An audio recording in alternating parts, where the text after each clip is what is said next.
بسم الله الرحمن الرحيم.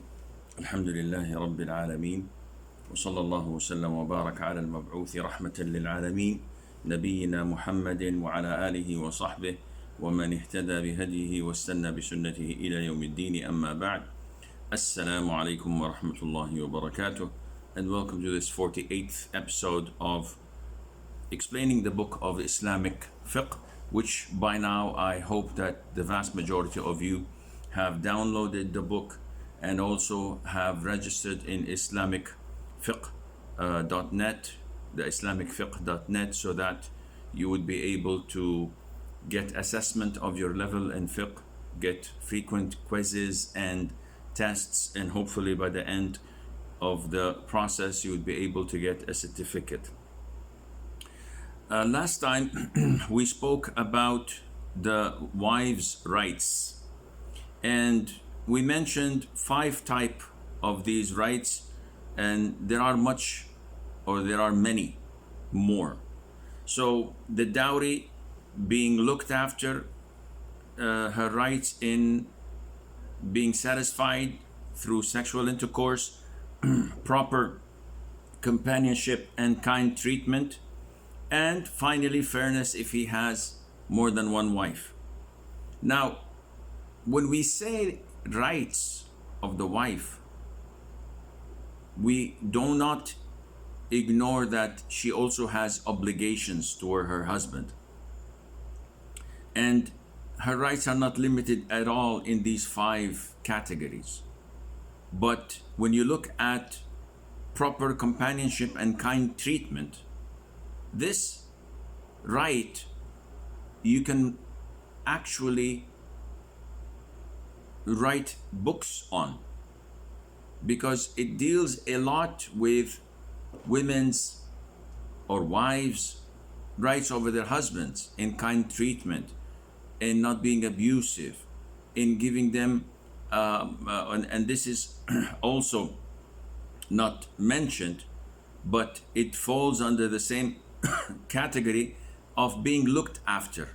So part of being looked after is to give your wife a separate accommodation and not to live in the same joint family system that is prevalent in the subcontinent. This is wrong. This is un-Islamic.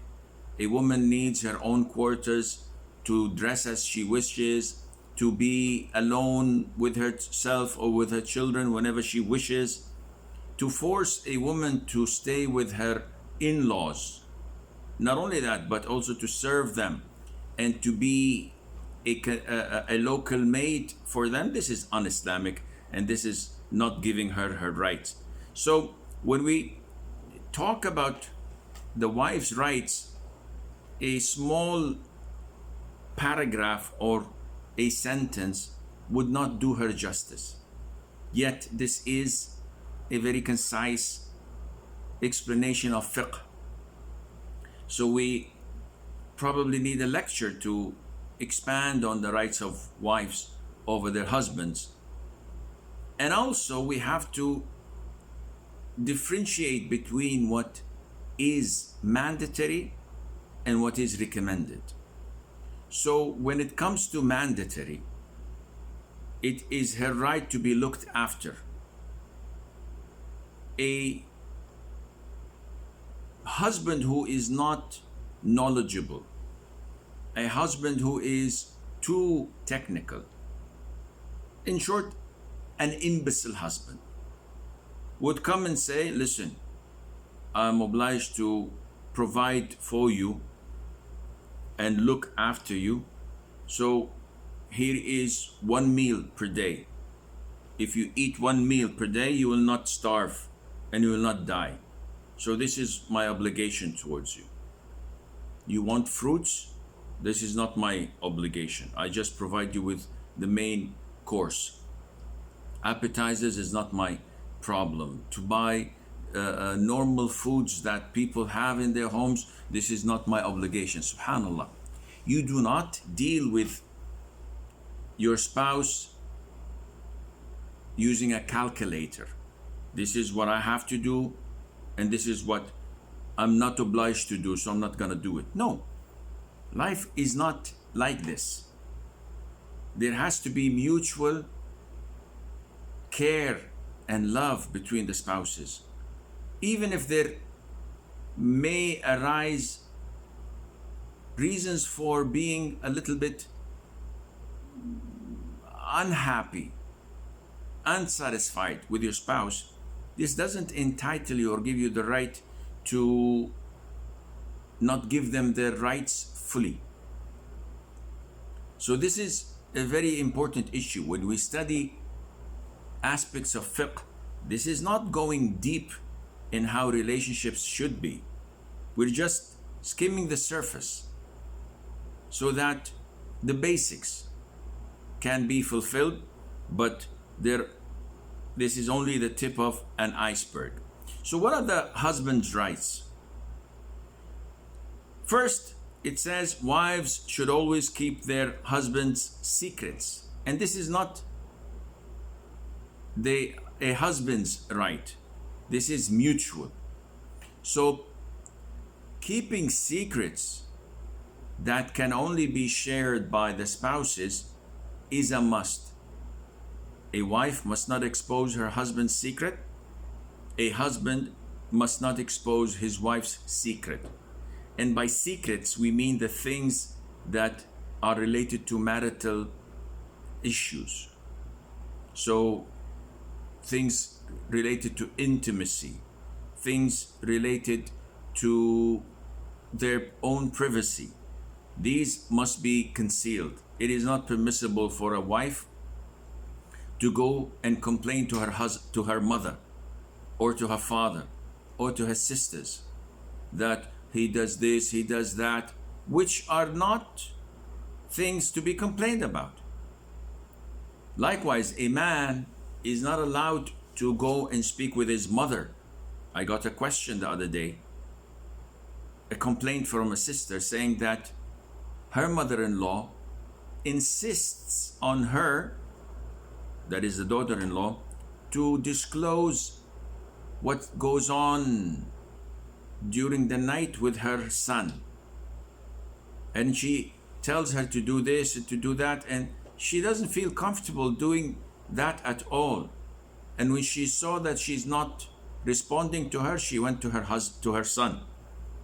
And she's telling her son to do this and to do that, and even to have intimacy while she's on her period. A'udhu billah. What kind of a man allows his mother to speak to him about such things? And he gives himself the liberty to speak about issues of intimacy with other than his own wife. This is totally prohibited and it's totally haram. So a woman must not disclose her husband's secrets. She cannot go to her sister, for example, and says, oh, my husband suffers from this or that during intercourse, or he sounds like this and that. A'udhu billah. Allah says in the Quran, so righteous women are devoutly obedient, guarding in their husband's absence what Allah would have them guard. A righteous woman does not disclose her husband's secrets in such a fashion. Number two, obeying the husband in fair manner. And this is known as at-ta'atu bil-ma'ruf. What is fair to you might not be fair to me. So if you look at how people measure fairness, you will find that it is measured differently in, for example, America than it is in Europe, than it is in the Arab world, than it is in India, etc. Because human beings differ. So what some may think and consider to be fair, others may consider it to be unfair. And the only way to reach fairness is to identify it through the Quran and to the Sunnah. So there are general guidelines. Everybody acknowledges them, whether he's a kafir or a Muslim. And there are specific guidelines which can be only known through Sharia, through the Quran and the Sunnah. So when it comes to dealing with a husband, we said that obeying the husband in a fair manner is one of his rights. So what is fair? It is part of his rights over a woman that she, and this is not mentioned, but maybe, I don't know, but it is part of Islamic teachings that she does not leave the house without his permission. So the concept of her having her own car and going out of the home whenever she wants, coming back whenever she wants, doing whatever she needs, this is totally out of the question. This goes against guardianship. Allah says in the Quran, الرجال قوامون على النساء. Men are guardian over women. So to be able to ignore the husband, like it is being able to ignore the father if she's unmarried, and she leaves whenever she wants, she hangs out with whomever she wishes. This is definitely un-Islamic. Yes, in America and Europe, this is normal. She can sleep with whomever she wants. Not in Islam. Islam governs such things. What Islam doesn't govern, then we look at what is normal. So if a husband tells his wife to stand on one leg, does anything in the Quran say otherwise? No, Islam does not say she should obey him, nor she must not. Islam says she must obey him when it is bil ma'roof, in a fair manner. So ask any Tom, Dick or Harry, whether Muslim or non-Muslims, is standing on one foot considered to be in a fair manner? They'd all say, no, this is not logical. Why? What benefit would it be for her or for him? If he just says, listen, I don't like you drinking tea.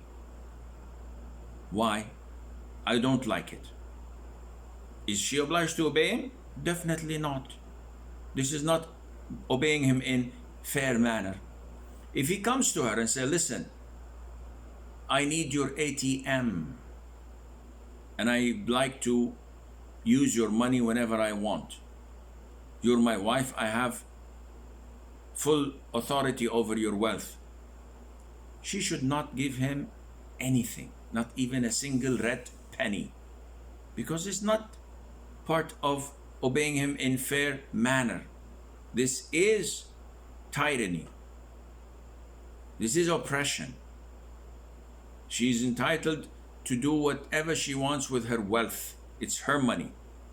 She inherited money. She wants to give her brother. He says, no, don't give your brother anything. Who are you to command me like this? This is my money. So I'm your husband.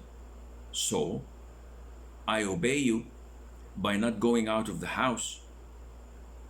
I obey you by not allowing anyone in the house without your permission. I obey you when I want to fast, voluntary fast, like the 6th of Shawwal, and you say, no, you should not fast. This is your right in Islam. I obey you if I want to pray tahajjud and you call me to bed. I must obey you. But when it comes to other things that are not related to marriage, you don't own me. So what some men think that they have absolute power over women, this is wrong. So obeying the husband in a fair manner means that if you're working and your husband says, I don't like you working, and you say, but I like working, and he says, I order you to resign your job and sit back or sit home, it is mandatory upon you to obey him. Even if you're teaching only women in a girls only school, it is his right that you stay home for him. But if he doesn't provide for you, this is a different issue, and this is not the time to expand upon it. So obeying the husband in a fair manner, the Prophet said, alayhi salatu wasalam, no, or the Islamic rule, but it's also stemmed from the hadith, no creature may be obeyed in what constitutes disobedience to Allah the Creator. So this is a well-known fact that a woman must obey her husband. He tells her to cover her face, and she doesn't believe that covering the face is part of the sunnah. She's obliged to obey him. He tells her to uncover her face. While she believes that niqab is mandatory, she must not obey him, because there is no obedience to a creature in disobeying Allah Azza wa Jal, the Creator, and so on. Number 3, giving him his sexual pleasure if he desires her. The Prophet said, alayhi salatu wasalam, if a man calls his wife to his bed and she refuses and he sleeps feeling angry with her, the angels will curse her until morning. Now, this is addressing the Muslim women, disbelieving women or men. Kafir men or women would not find this acceptable. And this is our religion. You guys don't find it acceptable? That's your problem. We don't find your religion acceptable. But for a Muslim woman to come and say that, no, this is not fair, this is blasphemy. Why then, Sheikh, is this not the opposite? Why, when I want my husband and he does not comply, the angels don't curse him? There are many reasons. Above all, that we don't have anything to support that the angels curse man if he does not respond to his wife's desires. Therefore, we stick to what the hadith tells us. But if you look at it logically, men and women are different. Some say women are from Mars and men are from Venus, or the opposite, I don't know. Meaning that they look human, but they are built in a different way than one another. Their feelings, their orientations, etc. And this is why men have more desires for intimacy than women. And they're quite vocal about it. And it may drive them to do haram things way easier than women. Women do have their desires, but they're more conservative. They're more shy to express. And they have far stronger control over it. This is why a man can marry 4 women and a woman can only marry 1 man. This rule was set by the one who created us, the Almighty Allah Azza wa Jal. And Allah Azza wa Jal sent us a messenger and sent us the Quran to explain to us this fact. So if a man has the urge for intimacy and is prevented from it, this could have catastrophic consequences. Even when a person is religious, Shaitan is always there, lurking in the dark, waiting for the right moment to strike. I have so many stories. When I do counseling to people, I get to meet hundreds and thousands of different people, one-to-one sessions for half an hour, and they tell me about their problems. Some of their problems are so obvious. You look at them and say, Subhanallah, how you guys did not see this? It's so clear, a blind person can see it. And some of the problems are quite difficult. It needs questioning and asking and responses and opening their minds to understand how shaitan works. Therefore, a woman depriving her husband from his sexual rights would have dire consequences on the whole community, on the society, and on the individual.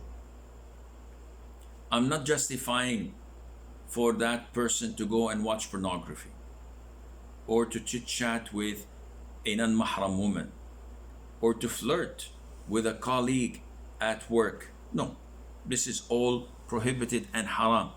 But it is a byproduct for what the woman had done. She may and she may not have proper excuses.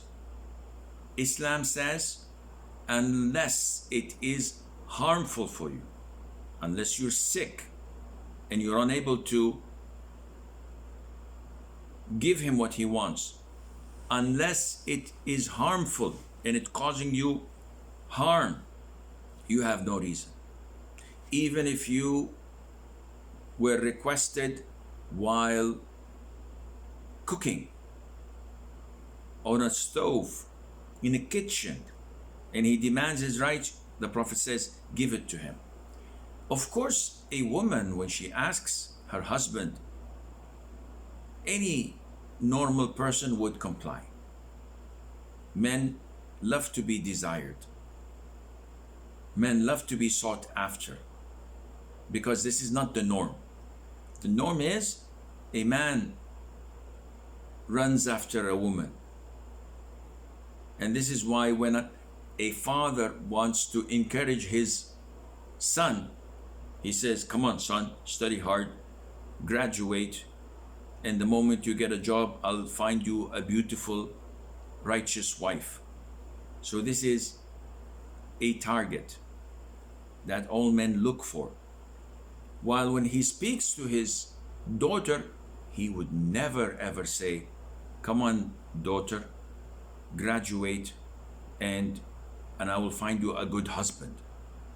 Because women are shy, they don't seek, rather they are sought after. So this right of a husband is something that the Prophet ﷺ has highlighted a number of times in different hadiths. Unless it is harmful for you, unless you're sick and intercourse would increase in your hardship, you have no legitimate reason to deny him. A woman's role is passive. It's not as active as a man in this intimate relationship. So it's not gonna consume her energy, or she has to fake it, though faking it is rewardable by Allah when she pleases her husband, even if she's not happy. Just faking it, as they say, would add more good deeds to her record books. And I think this we've said more than enough. Thirdly, or fourthly, taking care of the family home, his property, and their children. And this is an issue of dispute among scholars. And the reason of this is that the marriage was supposed to be an exchange of her giving herself in exchange of she giving herself to her husband whenever he requires or demands intimacy. And that's it. So some scholars thought that this is all what is required. Other scholars said, no, this is not normal. This is not how the companions used to live, and there's nothing to support it. Fatima, may Allah be pleased with her, who's the daughter of the Prophet ﷺ, came to him complaining because of grinding the wheat. It hardened her palms and affected her health. So she requested a servant. The Prophet did not tell her ﷺ, why are you coming to me? It's your husband's responsibility to provide you with a servant, not mine. The Prophet didn't say that because it is not the husband's responsibility. So the most authentic opinion is that a woman is obliged to work in her home, taking care of the chores of the house, taking care of her husband's needs and her children's needs. So she's the one who does the cooking, the cleaning, the washing, the ironing, and she takes care of the house. This is part of obeying the husband in a fair manner. Likewise, it is the husband's duty to feed her proper meals, not only buy her sandwiches. No, he has to feed her correctly. He has to clothe her, buy her proper clothes. He has to provide her with a shelter, not a single room on the roof made for drivers or maids. No, he has to give her a proper shelter according to his financial ability and to her social status. He has to also provide her with medical care. And this is not mentioned in the Quran and the Sunnah, but it is part of treating her in a fair manner.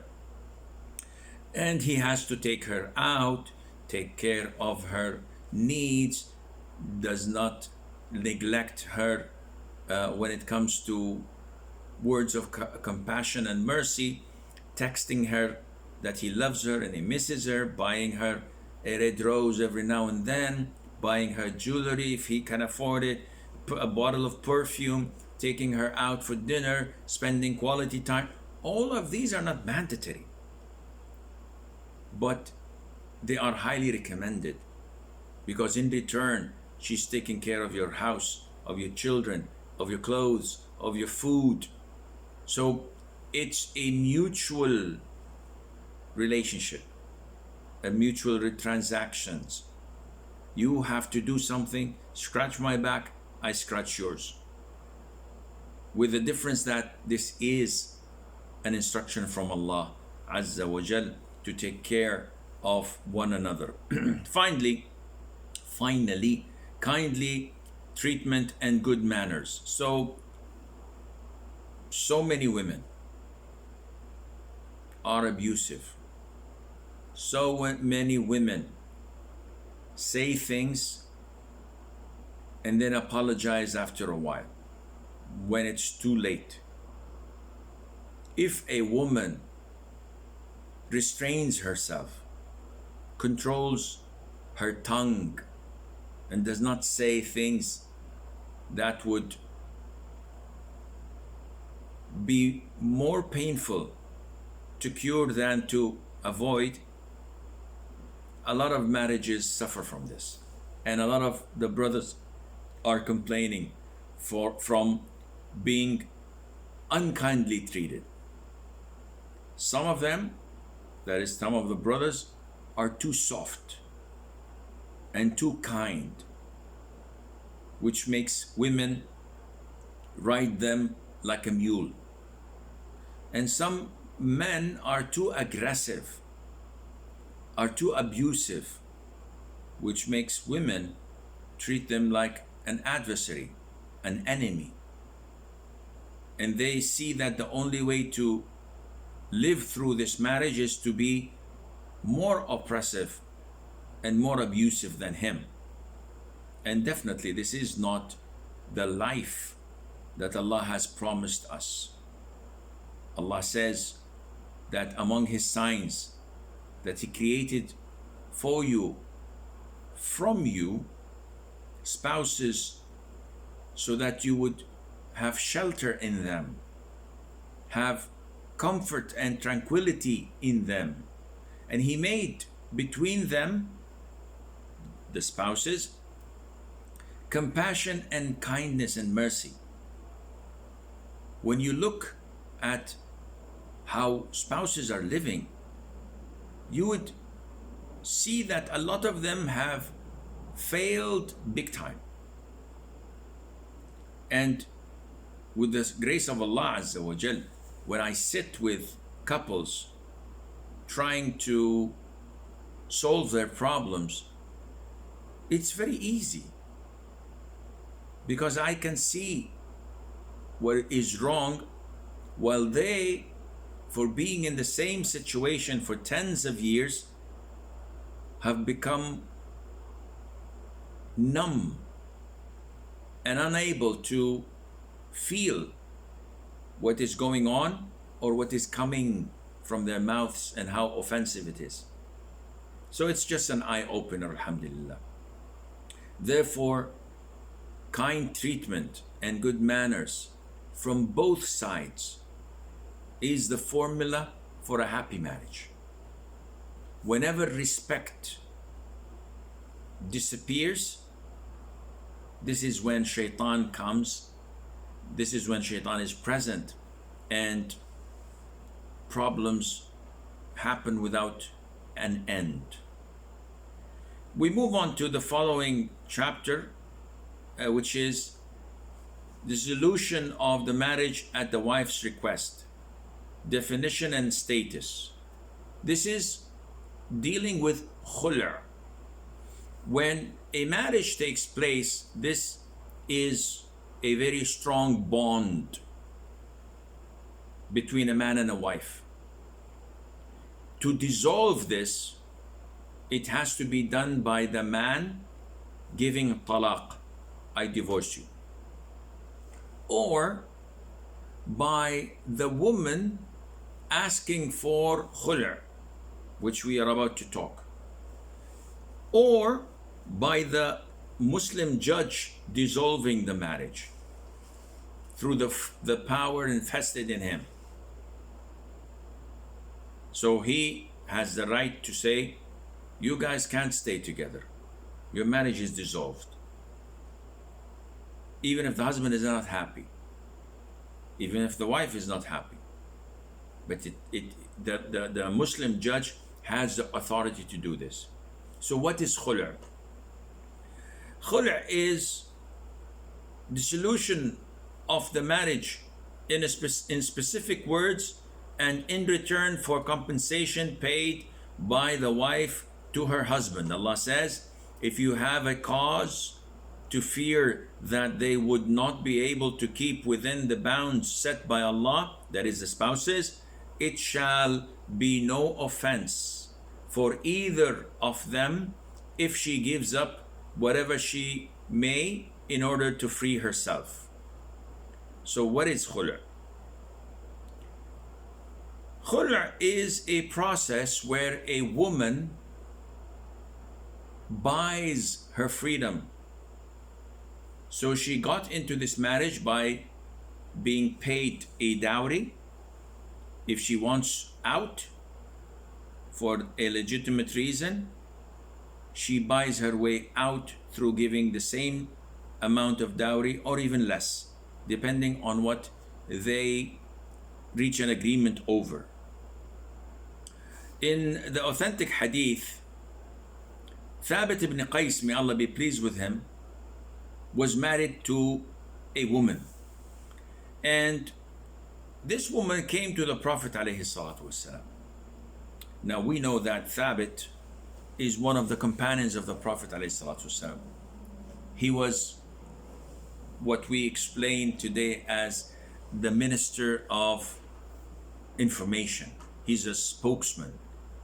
So he was the person that the Prophet calls, alayhi salam, whenever convoys come, invoice come and would like to introduce themselves, so they have a spokesman of their own.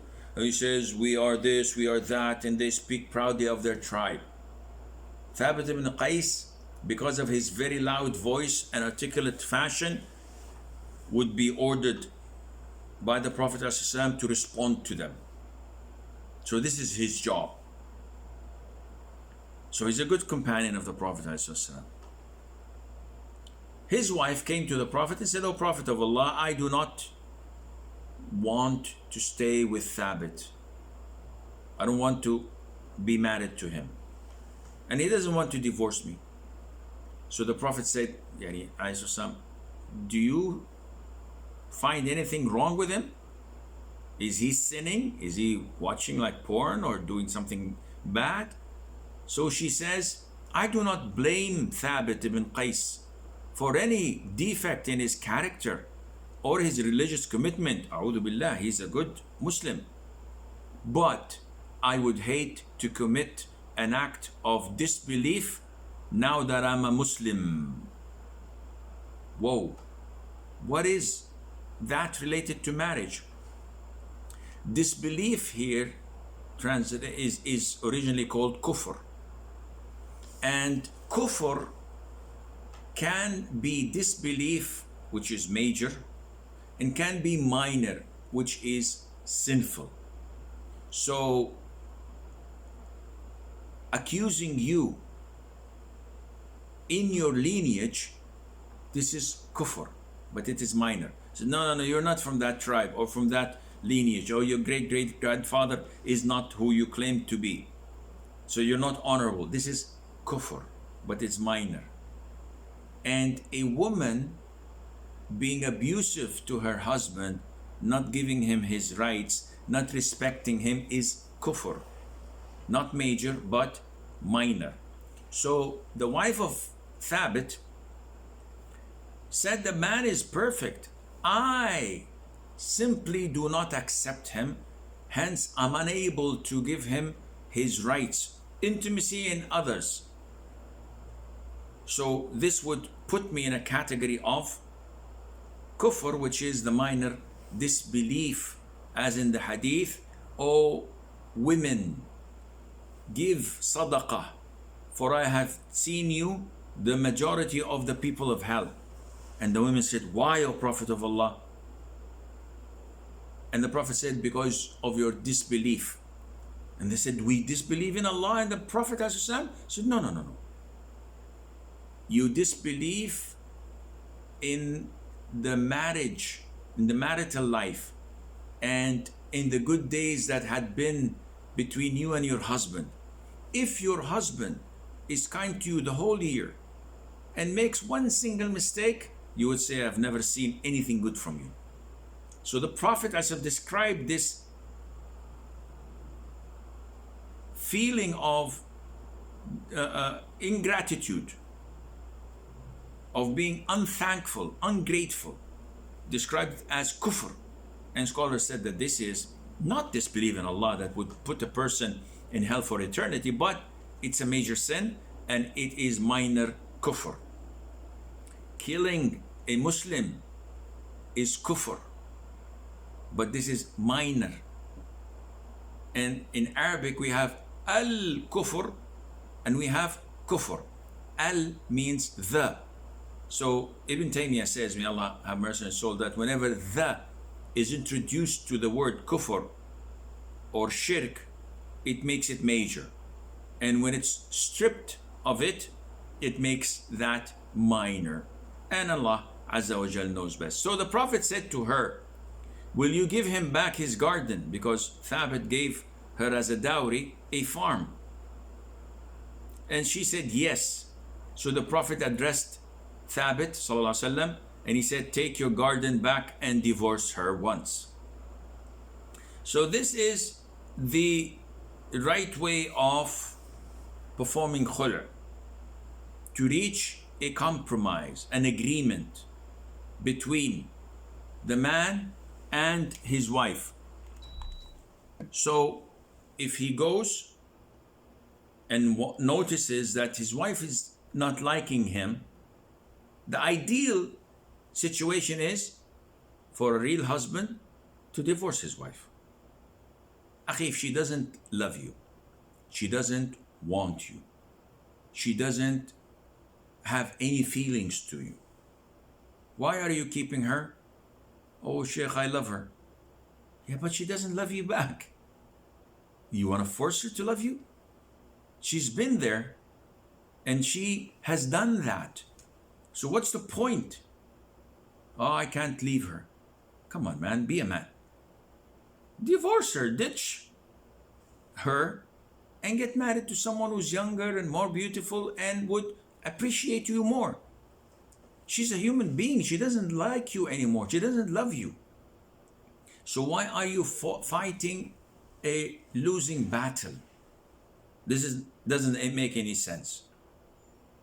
The man is still insisting, no, I don't want to divorce her. I invested a lot in this marriage. I gave her a dowry. So if she doesn't want me, as she claims, she should pay me back for my losses. And this is his God-given right. So if she wants out of this marriage, she should give him something in return. And this is why it's very important to know the difference between khul' and divorce, talaq. So many cases that come to me, the man says, Sheikh, is khul' part of divorce? Is it counted out of the 3 divorces? The answer is no. That's good. I said, why? He said, because I divorced my wife twice before, and 6 months ago, she asked me for khul'. So I said, okay, if this is what you want. And she offered to give me the dowry and I refused to take a penny. And I gave her divorce. Now, after 6 months, we're thinking of coming back together and remarrying. I said, no deal, akhi, not possible. I said, why? You just said that khul' is not a divorce. I said, yes, khul', which is in compensation, the wife gives you money. So it has to be something for something in order to be counted as khul'. You didn't take any financial compensation, and you simply gave her a divorce. So this was the last and 3rd divorce. Sorry, but you can't go back to her. You cannot marry her. This is important to know, that there are differences between khul' and divorce.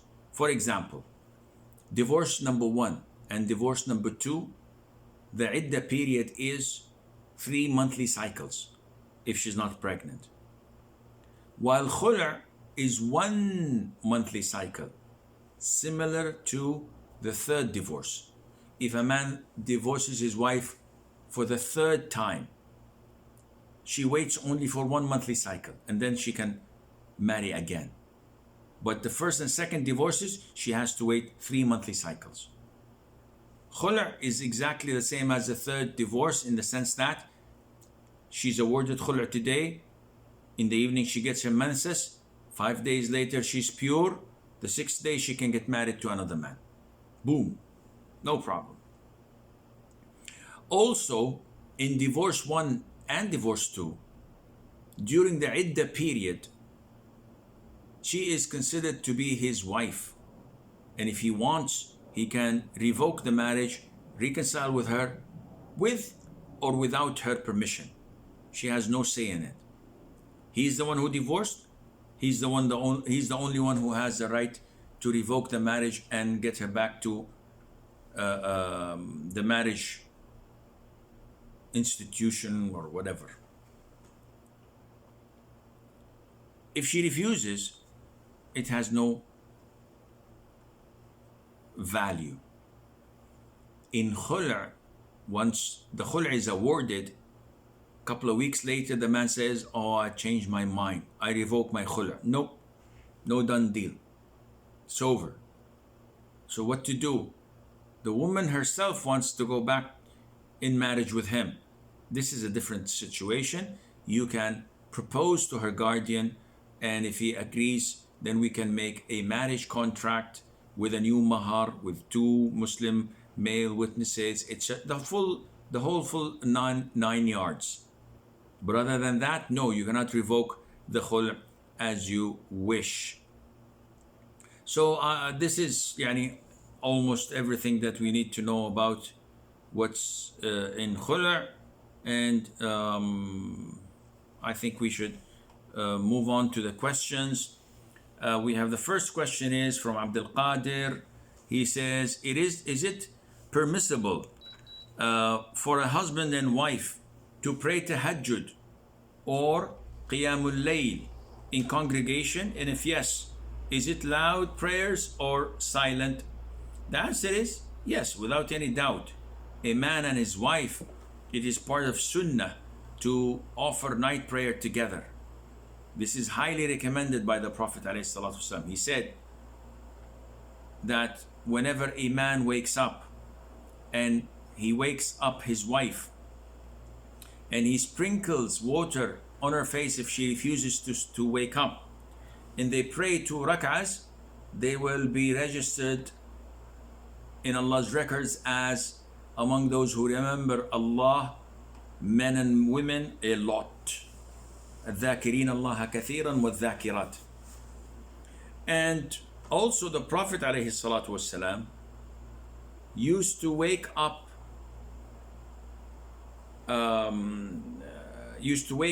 his wives up whenever he wanted to perform witr.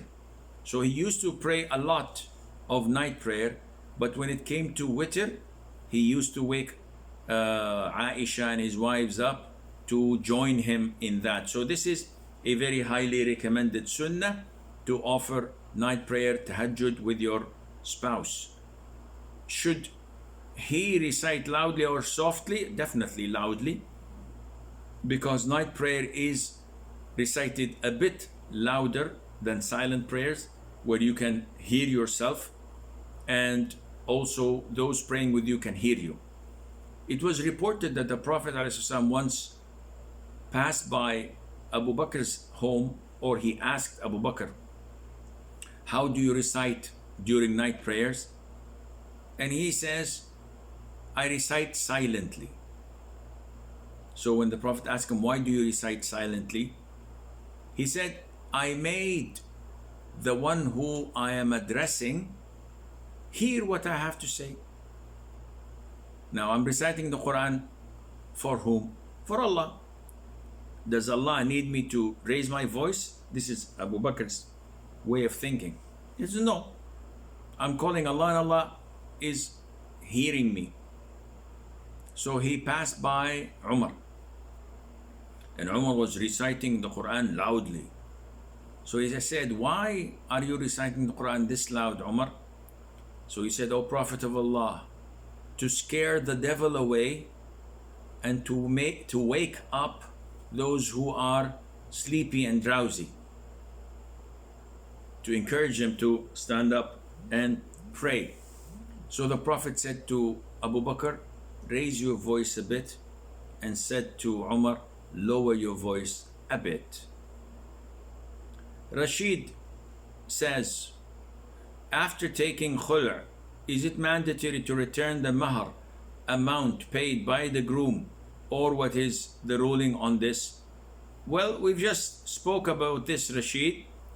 To be a proper khul', there has to be a financial compensation to the husband. So if he paid 1,000 euros, the norm would be that the wife, in exchange for khul', she gives him 1,000 euros. They can negotiate. She may say, listen, come on, I've spent 10 years with you, and he cut me some slack, make it 500. And he agrees to that, that's fine. If he agrees for $1 only, that's fine. He has to receive something as a compensation for it to be khul', otherwise it is a divorce. Maria says, the man can marry with another woman without say that to the first wife. So her question would be, is it permissible for a man to marry without the permission of his first wife? Yes, this is permissible. Not only that, it is also permissible to marry without the knowledge of the first wife. Some first wives would burn a fuse if you tell her that her husband got married again, and she would maybe go haywire. In this case, the husband is forced to marry without telling her. Is it the ideal case? Definitely not. Is it recommended? Definitely not. Either be a man 100% or not. A week before marriage, tell her that you're getting married. If she says, no, I don't want you to get married, it's not fair, divorce me. If you're serious and you're getting married and you need it, divorce her. The house is hers. It's open for her and her children. You want to stay? I'll put you on my head. I'll cherish you. I love you as I've loved you the past years. But when you want to bend my arm, as we say in Arabic, when you want to hurt me and think that you can force me through intimidating me with divorce or going back to your parents' house, be my guest. If I am serious, I have to get married to a second wife or I'll fall into haram. A man comes to me and says, my wife does not give me any of my rights of intimacy. So I said, yeah, like what? He says, Sheikh, I can only be intimate with her once a month. What is this? You might as well do it through correspondence.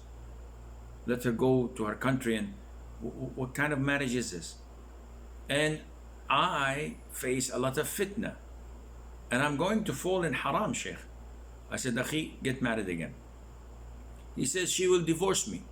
I said, tell her, send her a postcard saying to her, you'll miss her a lot.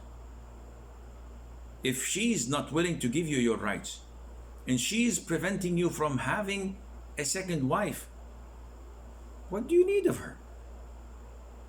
Be realistic. Yes, I love her, she loves me, but she's forcing me. She's not giving me my rights. I need my rights of intimacy as a man. We've mentioned this. So you have to become realistic. But this is not to be done as simple as I've just explained it. There is a whole list and process of doing it, of showing her the gravity of her sin, of her talking to someone who would give her advice, elders, a counselor, a marriage counselor, someone with authority to explain to her how wrong she is. But at the end of the day, if she's not willing, if she's not staying with you, if she's not giving you rights, ditch her. Isra says, and by the way, this goes both ways, men and women. So even if a sister complains, there is a process. There are points that has boxes that have to be checked. And if she says, yeah, my husband does this, does that, does this, does that, in this case, we advise her that this is not a good marriage or a healthy marriage. You have to bail yourself out. Leave. But in most cases, we tell the wife to listen. You need to reconsider. Your justifications are not valid. And in the man's case, so many times I would tell him, Akhi, you should fear Allah. Why marry a second wife? Your first wife is an excellent woman. She does everything in her ability to please you. It's just the fun of being called, wow, he's a man. He's got 2 wives. As if it's something to be boasting about. Yeah, the gorillas can boast about this. Maybe a lion can boast of having so many lionesses. This is in the animal world. Muslims And humans don't do this. This is when it is necessary and there is a call and need for it, and you know yourself you're going to be fearing Allah Azza wa Jal and being fair. Other than that, hold your horses. Isra says, in Islam, what is meant by a woman or a man nature is different? Is this referring to appearances? Because we are told human nature is the same for all, like desires, greed, jealousy, love, or of wealth, etc. No, this is not true. Men and women are different. Appearances or physically, they may look alike, having a head, two arms, two legs, being able to speak, maybe women speaking more than men considerably, but beside that, they are different in how they think, in how they feel. Men are more realistic, logical. They don't involve a lot of feelings in their lives. That's why they're having hearts of stone. While women are emotional, they involve a lot of emotions in their life, and this is why we love them. Because if a man was married to a woman without emotions, without feelings, he feels like he's married to his buddy, a friend, a man. And if a woman marries a man with too much feelings, that whenever she speaks to him, he starts to weep and cry. He says, what is this? She wants a man that orders her, that protects her, that steers the marriage and the family to safety. So they are different. When women speak or sit with other women, they talk endlessly about things that men would never ever speak about, and vice versa.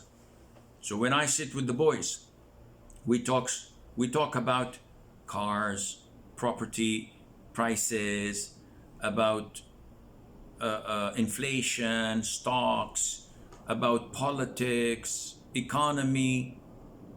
Never ever talk about our personal lives. I would never say that, yeah, my wife went to the beauty parlor and she's doing her nails. I wouldn't do anything like that. Nobody knows anything about my life. Women, on the contrary, when they sit, they tell everything. My husband did this, my husband did that, my children went to school and this happened, my daughter-in-law said this to my son and they had a fight, and they gossip and they exchange stories and they put all of their emotions in it. This is how they are built, generally speaking. There might be some exceptions. Therefore, they are different from one another. Their orientation is different, the way they think, the way they talk, and the way they appreciate. Men in general fail to say thank you. I got a call from a brother the other day. He's telling me that my wife is angry with me and I misunderstood the meaning of a hadith. The Prophet said, whoever does not thank people is not grateful to Allah. So he said, from this hadith, I thought that thanking people would be shirk because I'm not doing it to Allah. So I never praise my wife's cooking or doing good things. Today she gave me a good meal and I failed to say thank you, it's a good meal, because I didn't want to praise her. Why not praising her? He said, because in another hadith, the Prophet said that if you praise your Muslim brother, it's like cutting his neck. SubhanAllah, how people think. The hadith of not praising others is in things related to religion. So if you come to me and say, Sheikh Assim, you are the most righteous scholar I've ever seen. I would say, yeah, I know, that's good. And I would act to be humble. Astaghfirullah, astaghfirullah. You said, yeah, Sheikh Assim, you've guided us so much to Islam, and now we're practicing, and now we love Allah. All is because of you. And I said, astaghfirullah. Inside, my head is inflating. And I'm thinking, yeah, and I have a lot of good videos as well. And the Q&A sessions are beautiful. Definitely you've enjoyed it. I think of myself in a way that shaitan is happy. This is haram. Because with time, I'll justify any sin that I do by saying to myself, yeah, I have credit, man. So many people enjoy my lectures. I'm way in paradise. But praising people and things related to dunya is definitely permissible and recommended. So your wife does a good job in preparing a meal. Wow, the food is great. MashaAllah, you're a great cook. This is not in religion. This is in dunya.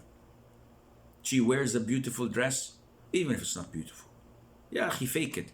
Wow, look at this dress. It's so beautiful. You look gorgeous. I don't know which is making the other more beautiful. You making the dress beautiful, or the dress making you look beautiful? This gives you fuel for a whole year of compliment. She's satisfied. This is totally permissible. So when you come to the issue of the nature of men and women, it's different. Women love to be praised. You have to praise them. Even if you lie, this lie is a good deed. It's halal. Say how beautiful she looks, how she smells, how nice her cooking is. Even if you lie, you'll be rewarded for that. So yes, men and women are different, and Allah Azza wa Jalla knows best. This is all the time we have until we meet next week on a Monday. I leave you fi amanillah. Wassalamu alaikum wa rahmatullahi wa barakatuh.